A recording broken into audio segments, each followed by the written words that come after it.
I'd like us to start by you saying your name, because it sounds beautiful when it's spoken properly, pronounced properly, and then talking a bit about the meaning behind the name.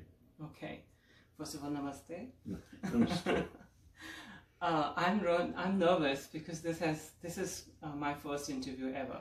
Oh, well. And I don't know, I'm not a celebrity, but I guess the reason you decided to take it is because of family purposes. Right. And in case I die young, you'll have something to look at and remember me with. Well, that's true. And in case you die old, we'll have something to remember you when you were younger. Yes. Because in subsequent interviews, you might want to explain how your ideas have developed. Mm. But in any case, why don't we start with you answering that, saying it, and then explaining your name. Well, my name is Abhinav Vats, and it's these are two words, my name and my surname, and it's Sanskrit. The words are in Sanskrit. Mm-hmm. And the script that's Hindi written in, and other languages like Nepali are written in, is called Devanagari. Mm-hmm. The meaning of my name, Abhinav, means something new, like a new invention or a newborn idea, or it's basically new, Mm-hmm. you know.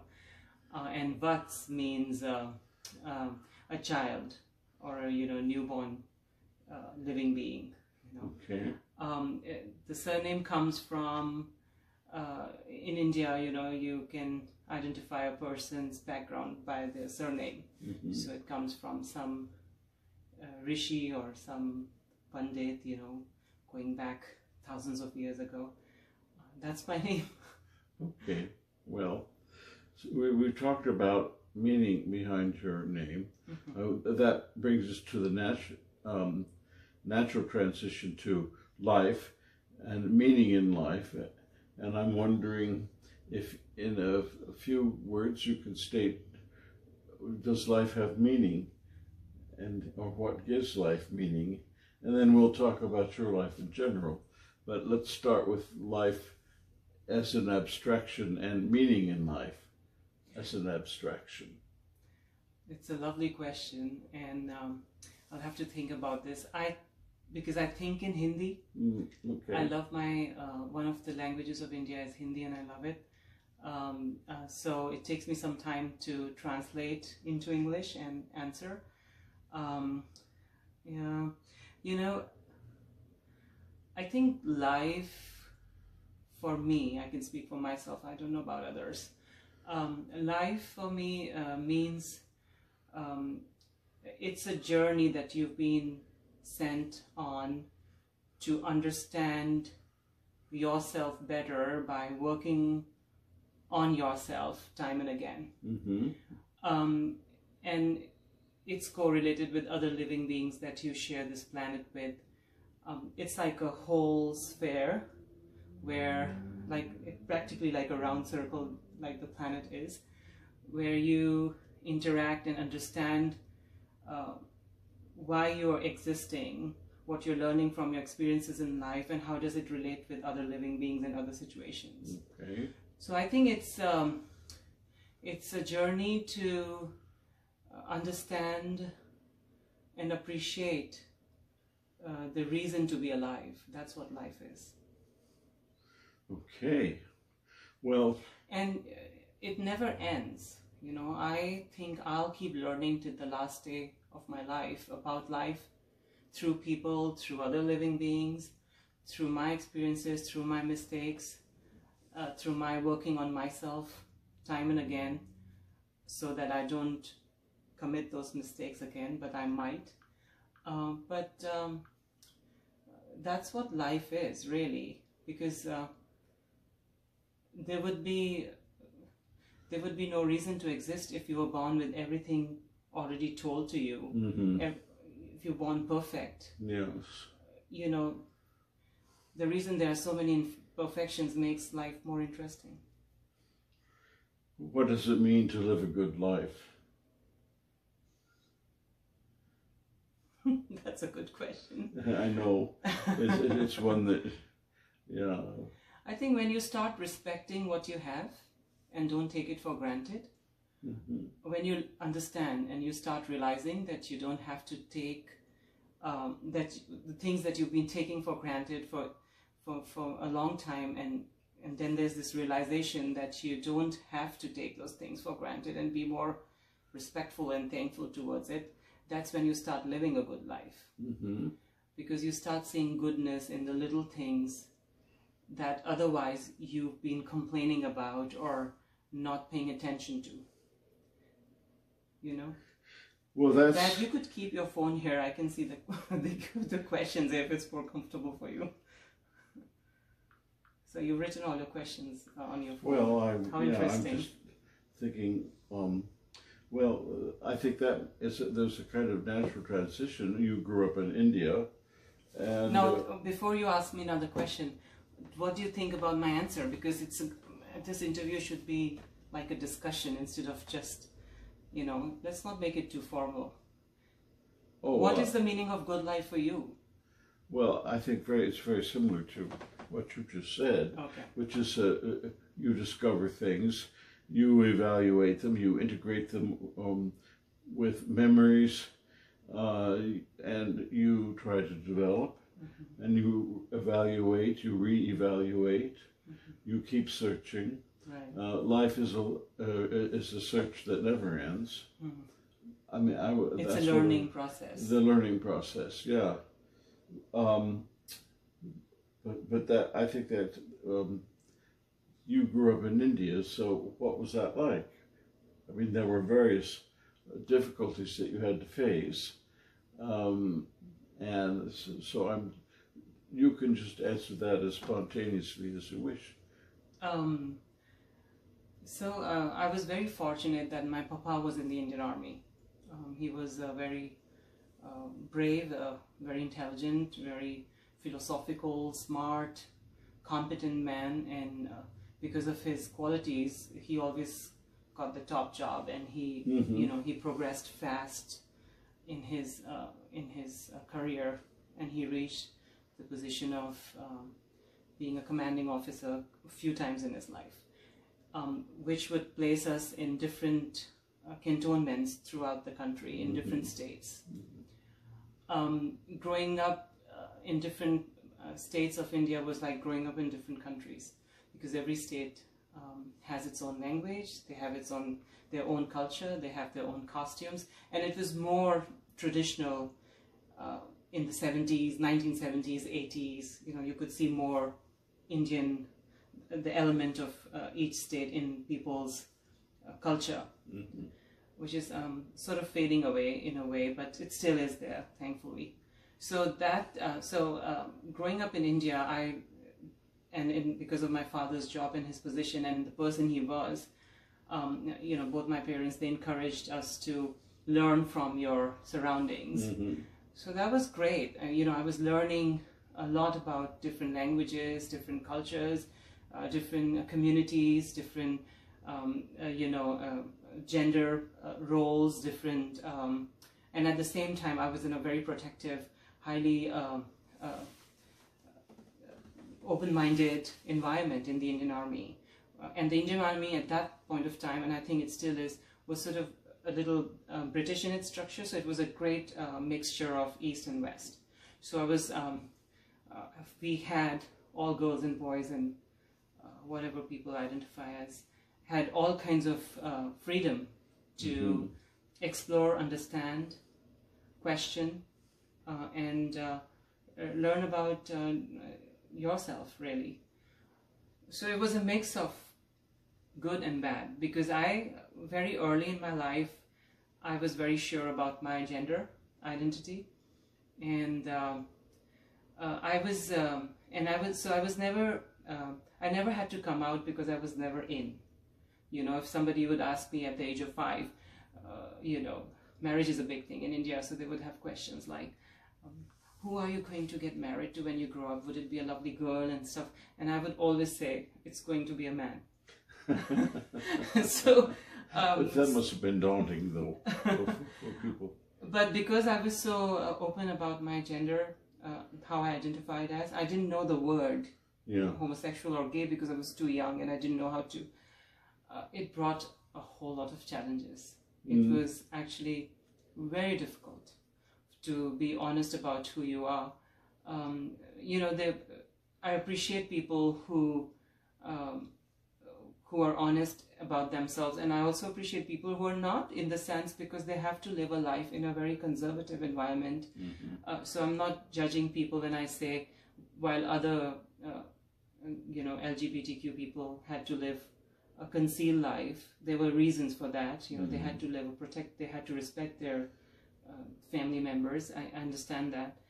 I didn't choose to live like that, so it made it more difficult for me. I was bullied, physically, mentally, and all kinds of abuse was thrown upon me. Because I went through that somewhat myself. Yes, because and I'm sure that helped you become the person you are. So it was very difficult in many ways, and it was very comfortable, easy in other ways, because my father was the commanding officer. We had the most wonderful possible luxuries. We were growing up with 6 to 7 helpers, and great comfort and stuff like that.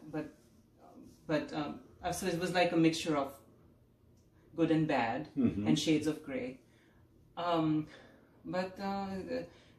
thing was that there was nobody to go to when I was sad, or when I was beaten up or bullied, or felt bad, made to feel bad about who I was. And I had so many questions I needed answer, but there was nobody to go. There was not a single person who would say, you are fine the way you are. Which is why I grew up to be the person where I encourage people to be most comfortable with who they identify as, and be proud of who they are. So that's how growing up in India was. It was a mixture of a lot of things, just as India is, the ancient and the new, the easy and the difficult, the rich and the poor. It was all sorts of things put together for me by the universe to experience and to understand what it is, what it would be, and what it would look like to be who I identify as. Well, having something of a sense of being different, what was your support? What did you feel gave you support in being just who you are, what you were, and helping you define where you wanted to go? There was no support from the school. I remember, talking about school, because a whole lot of your childhood is spent in school in India. Education is very important. The teachers would not understand. They would make fun of me. That your peers would not understand. They would make fun of you. The seniors in India, in the education system, when you're in school, children who are, in classes above your class, they're known as seniors, and we were the juniors. They would make fun of you. They would. It was very difficult to find support. I think I was my own support, and I think indirectly my parents were my support, because my mother and my father, my papa and my mom, never stopped me from experimenting with my garments. If I was to wear something which was redefining gender roles in my attire, they never stopped me from doing it. So that was support. But a lot of support came from this belief that, I used to go and hide in the jungles, and most army cantonments have lovely green spots. And sometimes I would just sort of meditate and try to connect with energy, good energy. It was a way of, at that time, when I was growing up, I identified as a religious person, but I don't anymore, and I, sort of outgrew it. But it was a way of trying to connect with the universe, and I think that gave me energy, that gave me the strength to be who I am. I remember every other day I used to be crying in the bathroom because I was so badly hurt by people, badly bullied, and I had nothing. It's very strange. I had no. I didn't know how to stand up for myself, but if I would see somebody else who was in the marginalized community, who was being ill-treated, I would stand up for them, even when I was a little boy. A little kid, yeah. You know, I would go out of my way to fight their cause. So I would say the support came from the environment that I was in, you know, nature, and a belief that good life is out there. Yeah. That's where the support came from, really. I really believe that I was in pursuit of happiness, and I really believe that someday it'll all be okay. Well, had you, or do you still have, a role model at that time? It's an interesting question. I can see why you're saying, why you asked that question. I've had fantastic role models in my life. I've learned a lot from a lot of people. But there are a few that stand out. My mother is my biggest role model. She is strength personified, you know. Strength personified. Okay. And she always has been my role model since my childhood. My grandmother, her mother, you know, with love, we refer to her as BG. It's a Punjabi word. She was my role model. My father, my papa, was my role model. He was highly competent, and as a commanding officer, you know, there were tasks that he were very difficult to achieve, and he did. He was awarded for those, and he was. Gandhiji was my role model. I thought you might mention Gandhi. Life was my role model. You know, I would even learn from animals.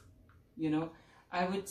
It sounds funny, but which is why I feel so sensitively for all living beings, is because it's not just human beings who are my role models. I could see it in animals. I would see how a mother dog goes out looking for her puppies, or I would see how a father dog is protective about a mother dog, or you know, how an elephant cares for its family, or how a camel keeps, you know, moving on in spite of getting less water or being burdened with a lot of.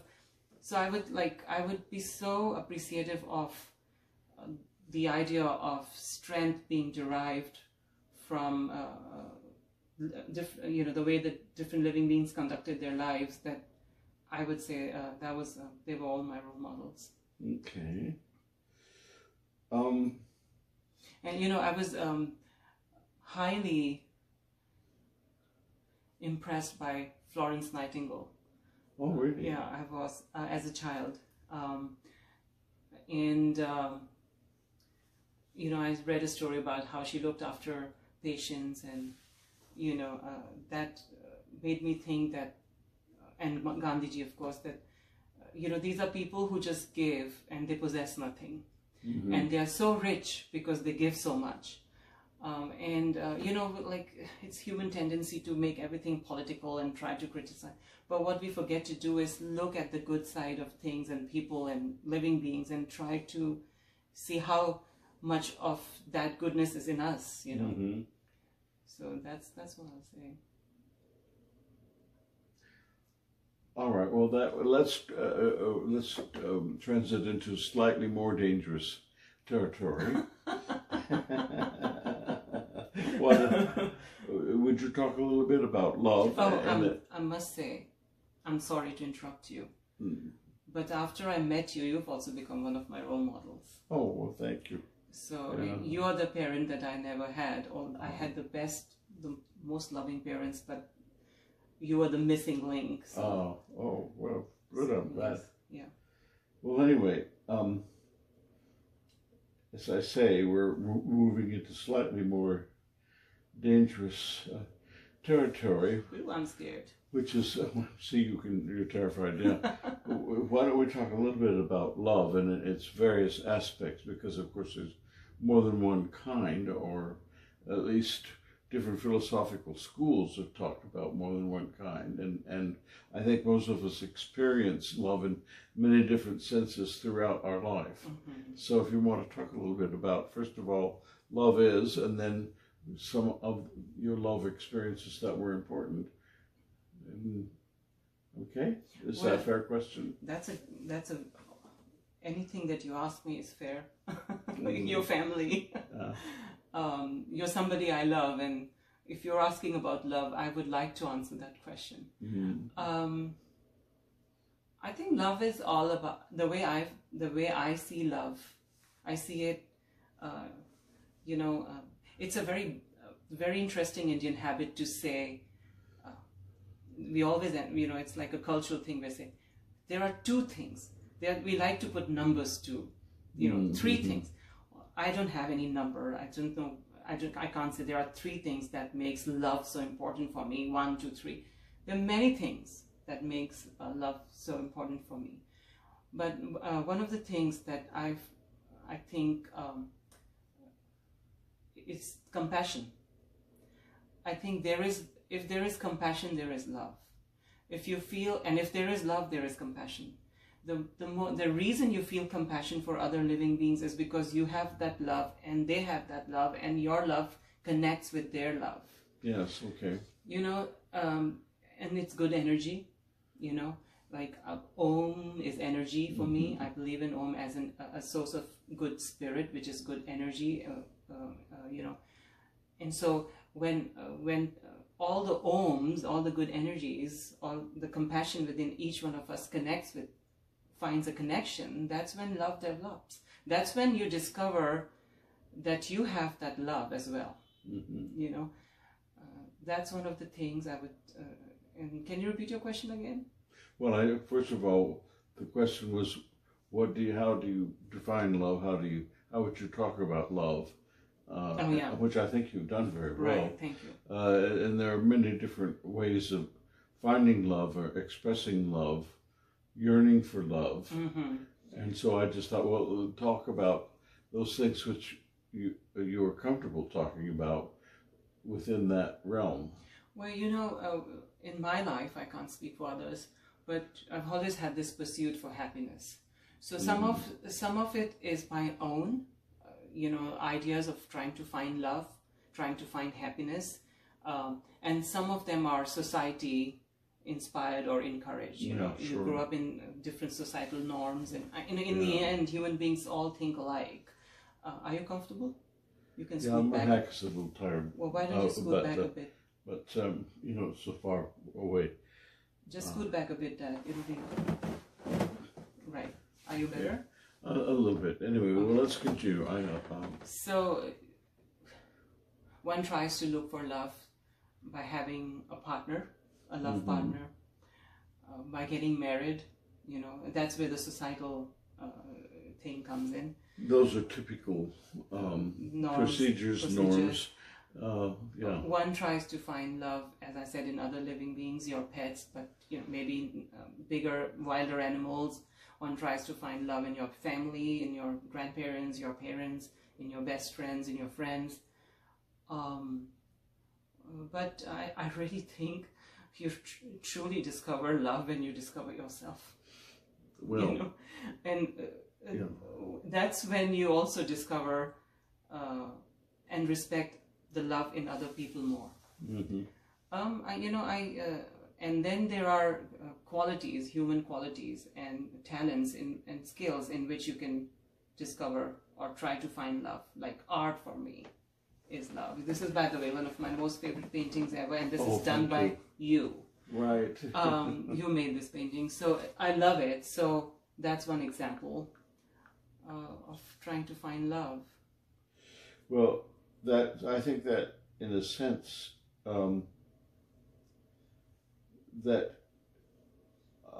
I think let's talk a little bit about art. Oh, that's great. Because I think that what does, in a very general way, what can art do for us? And be really general in that. Well, art can help us discover peace of mind. Art can help us appreciate beauty in nature and in man-made things, and appreciate the creativity that's within us. Art is such a, art is a form of meditation. It calms you down, it makes you stress-free. And art can also be an expression of different emotions we have. You know, if you're angry and you don't want to hit somebody, but you want to be more gentle about it, then make art. If you're hurt, if you have pain, then make a painting. Take it out. And if you're in love, if you're happy and you want to you know, put it in paper, or you want to. Some people write poetry. Some people cook great food. You know, and make art. You know, art is everywhere. Art is there. And when it informs all kinds of things in life. Exactly. All the important things we do. Yes. You could create art by changing the routine just a little bit. For instance, this Buddha is sitting here for maybe a week like that, and if I change it just a little bit like this, I've created art. I've created something. The moment you create, you bring in a change. You're exploring with art. You know, you're making a roti, which is always a round shape, and then one fine day you decide to make it a square shape, or just put a line in between, and you've created art. Okay. So, and it doesn't mean that what you've been creating all this while is not art. That is also art, but you're exploring with art. So it's a form of many things. It's expression, emotion, meditation, relaxation. That's what art is for me. Can you think of the difference between art and not art? Or is it a useful division for you? You know, I mean, I'm speaking purely for yourself, not for others, because obviously we all have to decide that for ourselves. A lot of things play into this. Your background, how the way you're raised, the way your mind is developed, how much freedom you've been given as a child. Did you have enough food in your belly when you were growing up? Did you have comforts? All these things really help shape a child into an adult, and besides experiences of life, the way you identify. So, the way you start discovering your natural self, it all plays a big role. And I think in my life, the way I was brought up by my family was my papa and my mama used to take us to different museums at a very young age. Yeah. You know, both I and Abhishek, we used to be going to all these, besides of course his job, had us interact with different cultures, different languages, different way of wearing costumes, and different forms of art. So there was a lot of, the environment was very, very conducive towards appreciating art. And the more you are surrounded with that, I feel for me, the better you start becoming critically analyzing art. But I don't think so there is anything as bad art.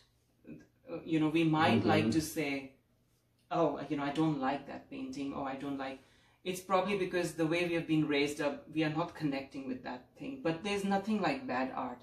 Whoever has created that has put his expression or her expression or their expression or whatever they identify, their expression into that piece of paper. To them it's beautiful, and if you see from their eyes, it's beauty. So there's nothing like bad art. I think there is art, and it's all good. And how you could learn some skills, or you could just develop them on your own and keep improvising on that aspect to make you feel more satisfied with your work, you know. Is art only about beauty?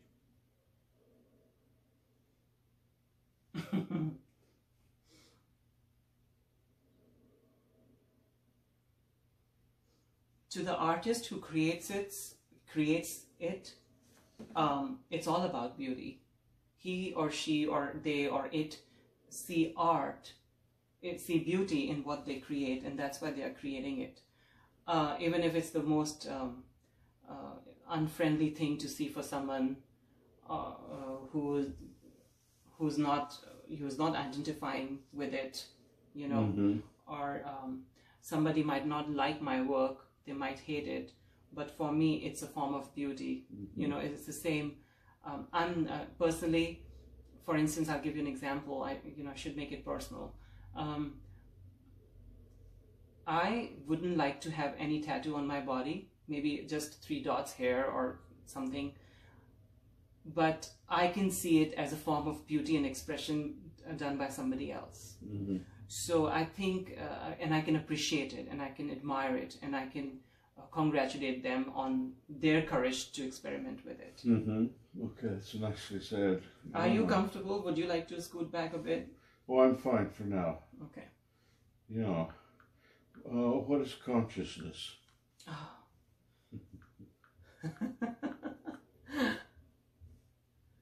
To you? What is consciousness? Okay. That's one of the great profound questions of life, I think. But I think it's a very important one. I think for me, when you start conducting your life with a sense of responsibility and forgiveness, that is when you start discovering consciousness. I feel if I'm in a position where even one person is watching me say or do something, then I'm leaving an example, and I need to be very, very responsible about the way I conduct myself, and the way I make myself develop into a better human being, because it can affect many people around me, not just me. Mm-hmm. It will affect me, but it also will affect others around me. And when you start realizing, for me, when I started realizing that I could be a source of encouragement or happiness or knowledge or for myself and others, that's when I thought, well, the truth of living a better and a good life is by taking the responsibility of conducting yourself in a dignified manner. By dignified, I mean in a manner where it's not harmful for others and they don't learn how to harm others by watching you. That's why I keep working on myself all the time. And by working on myself all the time, I'm coming one more step closer to discovering the real meaning of consciousness. It's a journey, I think, again, just as life is. Mm-hmm.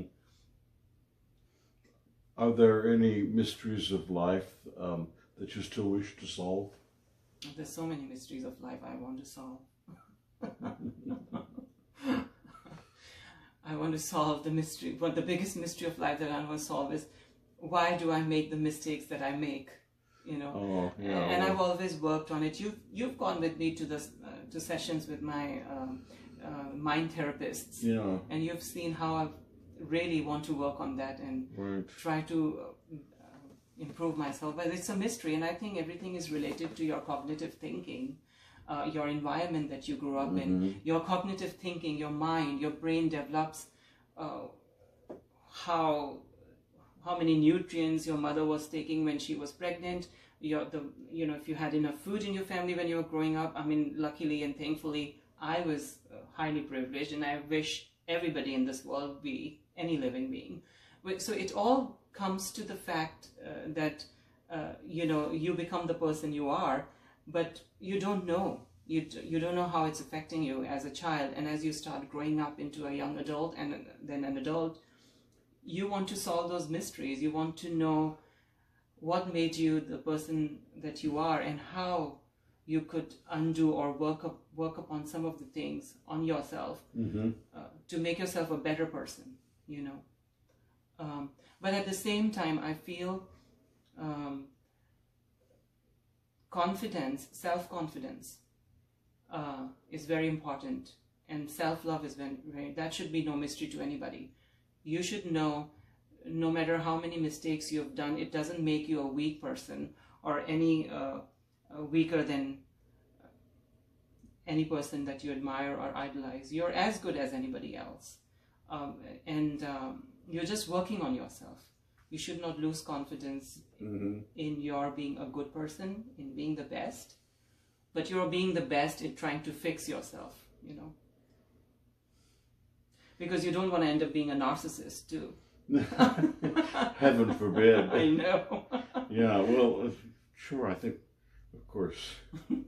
Well, that's a separate inquiry. Right. what constitutes narcissism and what constitutes genuine self-involvement. Well, again, there are so many cognitive issues which could be genetic, which could be environment-based, that makes us the person we are. So that's why it's one thing that I had to like work on myself.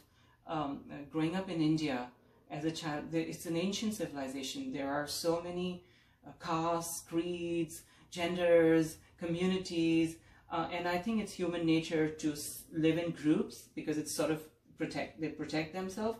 So one of the easiest way for us humans is to say, well, the other person is not good enough. We are, and when you grow up like that with a lot of surroundings, you grow up with a lot of biases and prejudices.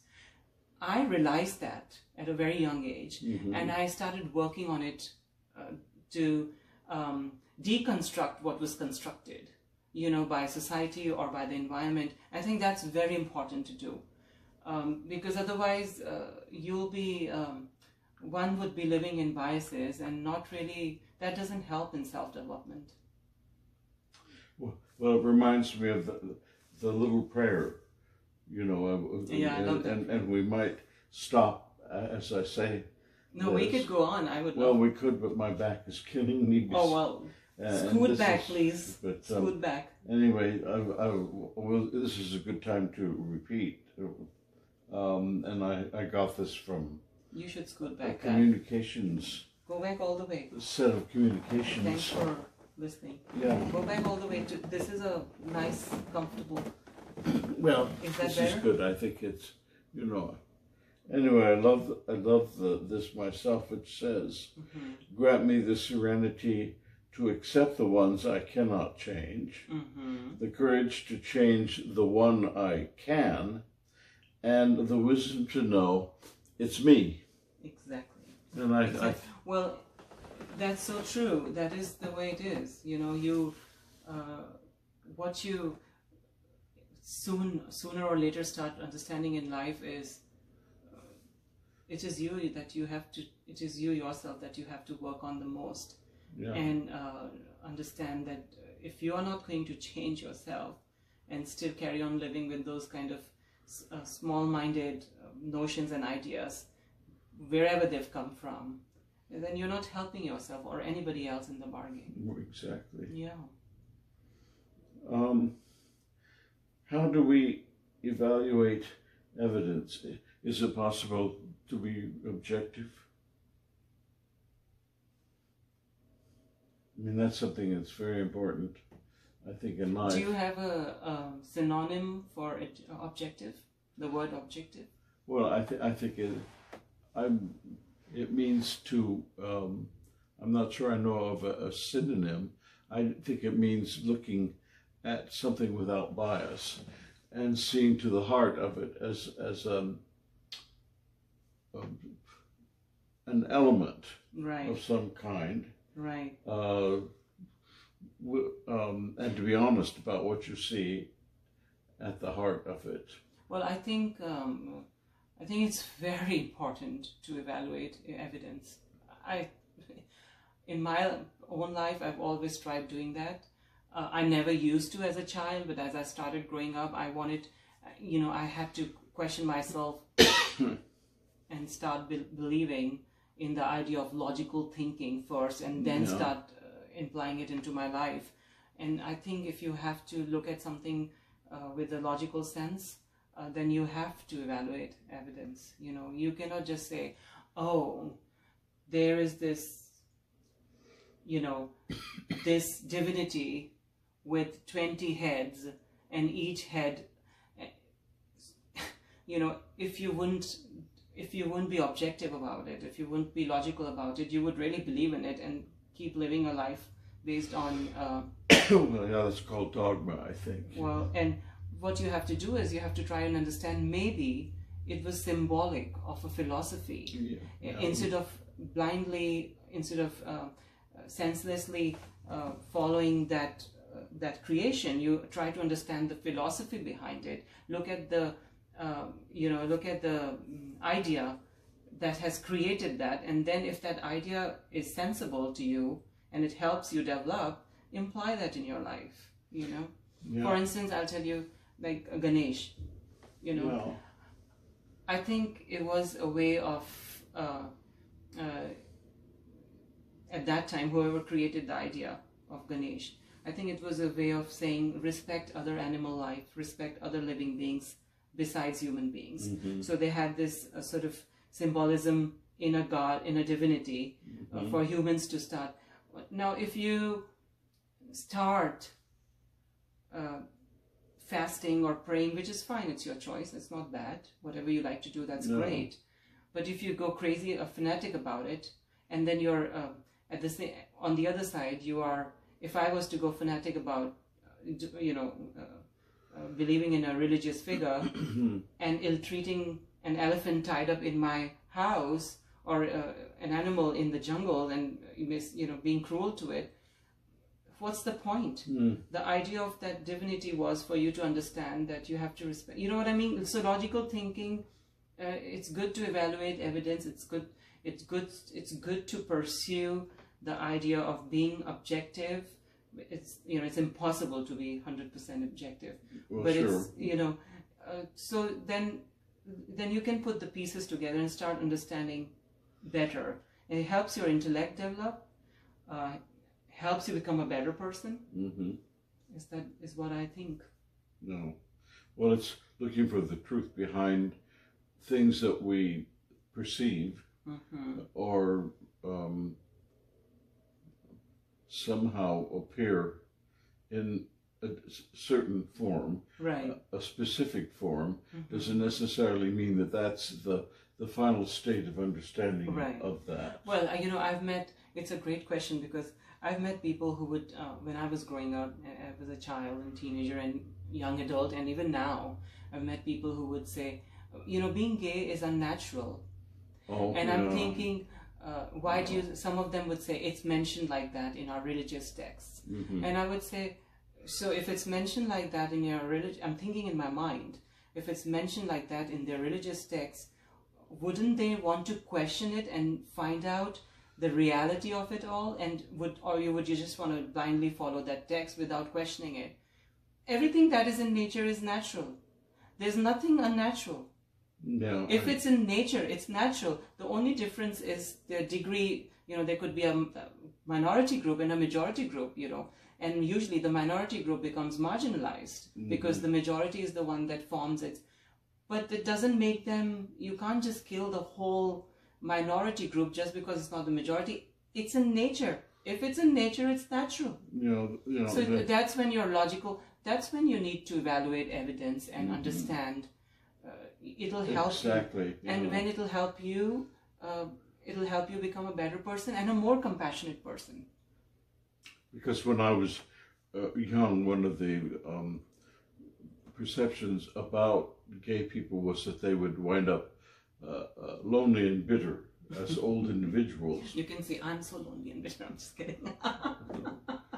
But here's where we get to objectivity, is you see all kinds of people who are lonely and bitter, but not necessarily because they are gay or straight. Well, I think one of the... there are many other factors Exactly. that determine that. Well, I think one of the, I don't know if it's, I think it's a problem. One of the problems with our race, with human race, is we believe in controlling. We want to, that includes me, and I have to work on myself constantly to check myself and not be that person. We all want to control. If you're a religious person, and you're following the religion the majority is following, then you try to control those who are not, and want to tell them that we are, this idea of good and bad, this idea of black and white, I'm better than you because I am mighty, and where the sense of mightiness comes from is because I'm in the majority. It's all about control. There's nothing, Right. I believe that too. There's nothing, governments, the idea of democracy, the idea of autocracy, everything, in the end, it's all about control. You need to let people control their own lives. Let there be freedom. People, I don't know, we are getting into philosophy now, but I think we like to see, that includes me, things in black and white. Mm-hmm. There's something that's bad, there's something that's good. Life is not like that. Life is a shade card of, colors of gray leading towards white and black. Mm-hmm. There could be bad and there could be good, but then there is also the in-between. Mm-hmm. You can't just say, just because you're in the minority, you're gay, or you're, you're queer, or you're gender fluid, you're not okay. Mm-hmm. Why does that have to do with telling somebody you're not okay or you're not good? It should be if the person is compassionate, they are sensitive, intelligent, nice, even if they're not intelligent, as long as they are living their life, not harming anybody else, helping others, or creating joy, they're all wonderful. They're all as good as the majority. So one thing leads to another, and that's, I think control is one of the human... the normal really only means the many. Right. But beyond that, really nothing. Right. And unfortunately, many religions and many political ideas are based on that. It's true. I used to be that person, and I sort of, you have to kind of question, is this helping you in the long run? Mm-hmm. But don't be disrespectful. Don't be disrespectful towards the majority. I believe, personally, it's okay if people are religious.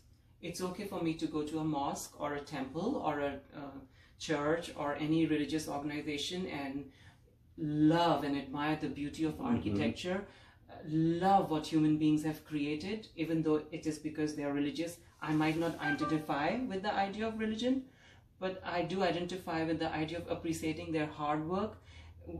It gives jobs to people. It creates beauty. It is sort of gives them a sense of protection. Is somewhere connecting with their inner energy. But it's, in the end, it's their journey. They have to find the path to progress up, Well, that's where art comes in too, because I think art is a medium that allows people to choose for themselves, and it's very rich and quite varied. Mm-hmm. You might want to scoot back. No, really, that isn't a good situation for me, because then my feet just stick out in front. Right. And it's. But I agree. Sorry, I cut you in. I agree to what you say. I agree. I think one of the big things also is we have to learn to forgive. I have to work on myself. That's hard to do. It's so hard. I have to work. It's probably one of the hardest things that we do. Well, I have to work so hard on myself with that whole idea, and it's so good though, because once you do it, your biases go away, your prejudices go away. You discover you're more in touch with your inner compassion. You see more flow of energy. But okay, if you're religious or you're conservative, and you don't believe, you don't think that being gay is okay, or you don't think that being gender fluid is okay, or you have to learn to forgive. Forgive yourself, and forgive the other for who they identify as, and say, okay, well, if I am not willing to accept this, I must forgive myself for carrying these prejudices, these biases, because I can cause harm and hurt to the other, and that's not okay. Yeah, well, when you start forgiving yourself, then you open up. I think your intellect opens up, your heart opens up. Starts forgiving others. That's how it starts. It's not putting somebody down. It's an opening of a gate, I think. Yeah. Well, one of my favorite quotations, and I can't give the source, but somebody wrote this, which is, be the first to forgive, and forgive yourself first, always. Right. Yeah. You know, it's very nicely balanced. I think I haven't been able to describe you what I really mean because I'm thinking in Hindi right now. But I think it's a very important thing for any person, whether you're a staunch religious person or you're a conservative or you're a broad-minded person or you're an atheist, you're whatever you are, to learn to forgive. Yeah. You know, because it opens up doors and paths towards better self-evolution. So we more or less agree that forgiveness is a process that occurs over time, and it's something that often requires time. Yeah. And so you're still working on that one, I guess. I am. So I can forgive people, but it's difficult to forget things. Well, do you agree with the statement, we should forgive but not forget things? You know, as I said, it's not black and white in life. You know, I try to, in my life, it's been shades of gray. So it's difficult for me to hate people, but I can dislike things about people or dislike things being done to me about me. So it's like, as I said, shades of gray. Very rarely do I end up going towards the black or yellow or white or red, whatever you call it. Yeah. You know, hating, it's a strong word. Yeah. I find it very difficult I'm working on it, to forget how I was treated being, you know, gay, and how my sort of aspirations and dreams were squashed, you know, because I wanted to become an actor. And I felt, you know, I feel like it's very strange because maybe because of my life and because of my depression issues, I have depression. I feel like a failure in my head, which makes me want to keep doing things to try and prove myself that I'm not a failure. And I think a lot of that has to do with my childhood and my youth and the way my dreams were put down by people in control, you know. And that's what I want to, you know, I've forgiven those people in a way, but I want to forget about all of the hurt that I carry sometimes, you know. So sometimes it's the other way. You've forgiven people, but you can't forget how you've been treated. You know, like I believe that I could be as good as any other heterosexual actor. You know, I could have been as good as these wonderful actors like, you know, the top actors or the character actors or who are very successful in their art. And I did not get a chance, you know, because of the way I was. I'm being open about it. Yes, in India especially. And, you know, I remember I used to go for auditions and they used to laugh and say, we thought on the phone it's a woman. And we thought you know, maybe the name is a bit off, but sorry, the only roles we have for you, I remember somebody said, is the kind of, the roles they were offering were the kinds where they would make fun of your being LGBT from that community. It was like a freak, you know, a freak in a freak show. I see. And no matter how bad I was treated, I always stood firm to represent the community in a very elegant, dignified manner because we are equal. Everybody is equal. I believe in inclusion. You know, society based on accepting everybody the way they are is much more healthier than seclusion. So I always wanted to portray the LGBTQ community or any other marginalized community as good as the majority, you know. Well, so, things are getting better. Well, I hope so. And so that's when I learned, I need to learn to forget that and stop feeling like a failure and I move on. I do move on, you know, I don't live in my past. But there are times when depression, because it's a cognitive issue I have. Yeah. That's when these thoughts come back. But I've learned to fight them and keep myself busy with something or the other. Yeah. But I would like to say, it's a good opportunity to say to you, or even if one person watches this interview, is please treat people who are marginalized because of circumstances, due to the society norms, with respect and, with admiration for their qualities of being a human being. They are as good as anybody else who are in power or who are in the majority group, and give them a chance. I thought I'll be here and I'll try to, it will be a more broader society which would give me more chances. But then I realized there is a struggle everywhere.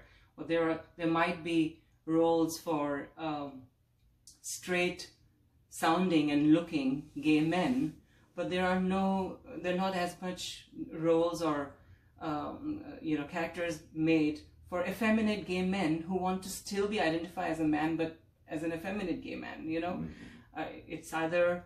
It's wonderful there are roles for drag queens, or there are roles for straight sounding masculine sort of men, which is good.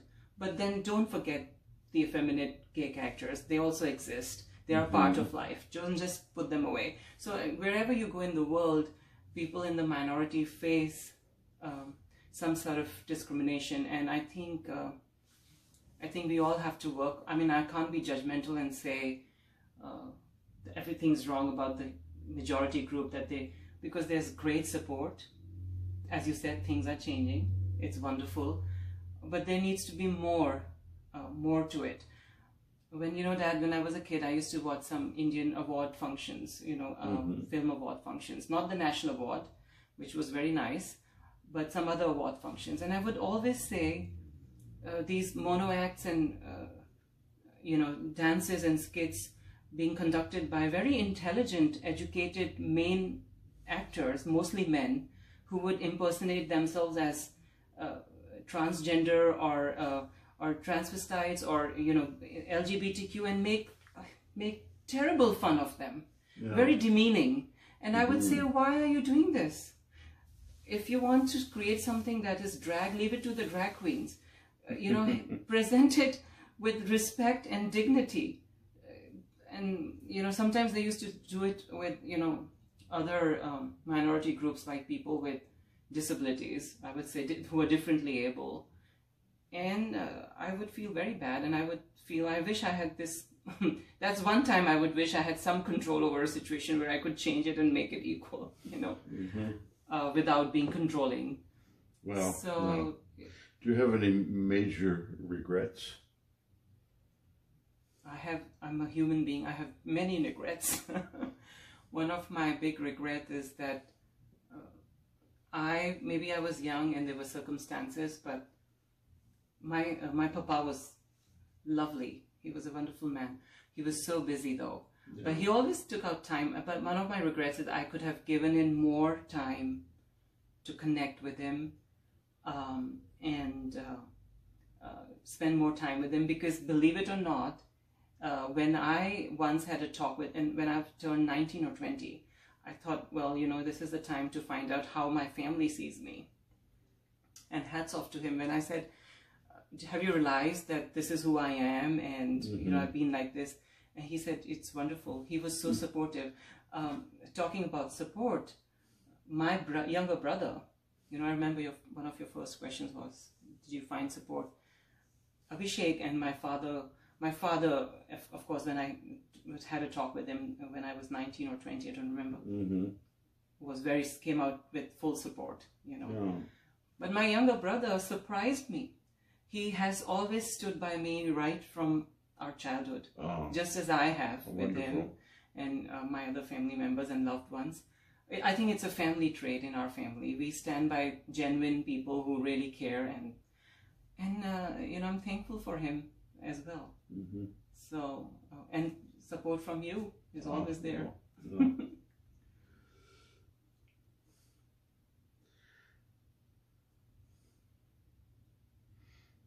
I don't know, I've sort of run dry. I think, we stopped and it's hard to keep momentum going. Yeah, we can I think we can take it up tomorrow. We don't need to. I think everything is, I think we've spoken about everything, haven't we? Maybe we've come to Well, yeah. So do you want to, because I would like you to end this interview with something, with words of wisdom. And right now, of the two of us, I'm still a baby learning about the world, and you are one of the most wise people on the planet I've ever met. Is there something that you would say to end this interview nice? And I would like to, sorry, I'm cutting in it. I would like to thank you for this. I'm a bit nervous, but I hope I've done justification to what you wanted me to, answer your questions well, and this would be a lovely memory. I've put on a lot of weight. As you know, I'm very vain. So I hope I look good in the camera. It's all the cheese we had in Europe. Oh dear. Well, cheese is good food. Whether you're thin or whether you're not thin, everything is great and beautiful. But it's one of my issues that I have to deal with. So thank you for this. And words of wisdom, please. My pleasure. I don't know.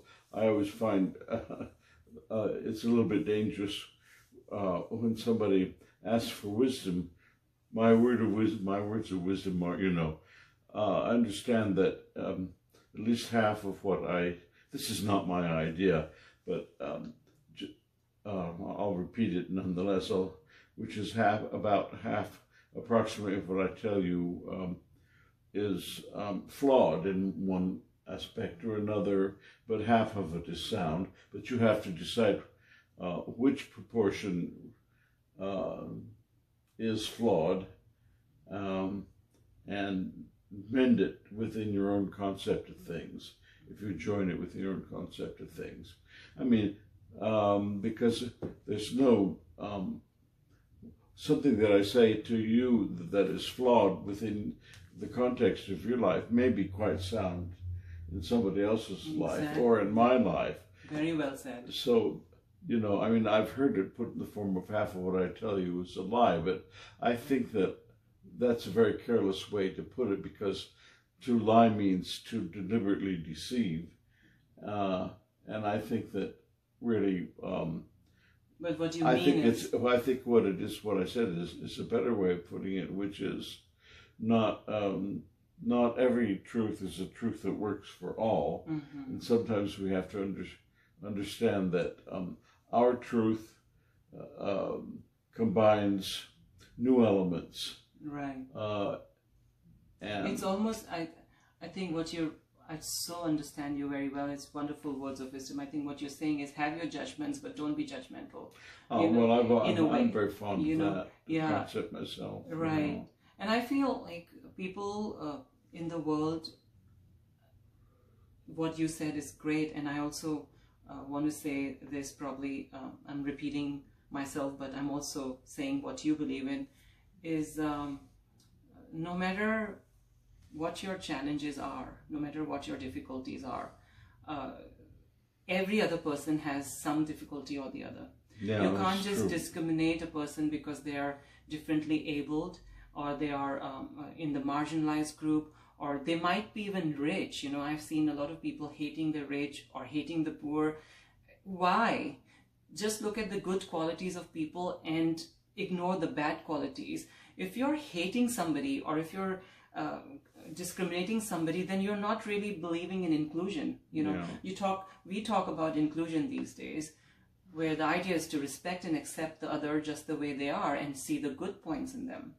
Well, so isn't that what you are sort of implying? I think so. There's a very famous film called Babette's Feast. Mm. And one of the things that she says is that the artist is never really poor, despite their circumstances in life. Exactly. Because their art makes them rich. So each and every person has something special, is what you mean. I think so, yeah, right. Yeah. Well, thank you so much. Mm-hmm. And may the living beings on this planet live in peace and compassion. Indeed. And, I feel, can I say the last words? Well, do I have your permission? It's your interview. You have my permission. I don't want to have, yeah. This is what I feel from my heart. And I feel we are all born on this planet as living beings. Mm-hmm. The man-made international borders came in later. Religions came in later. They were all created by men, humans, Mm-hmm. whichever gender. So let's not forget that our alliances towards our planet and each other, all living beings, first and foremost. Mm-hmm. And we need to strengthen that alliance and look after each other, look after our planet and other living beings, and create a positive atmosphere. That's all I want to say. Okay. Good.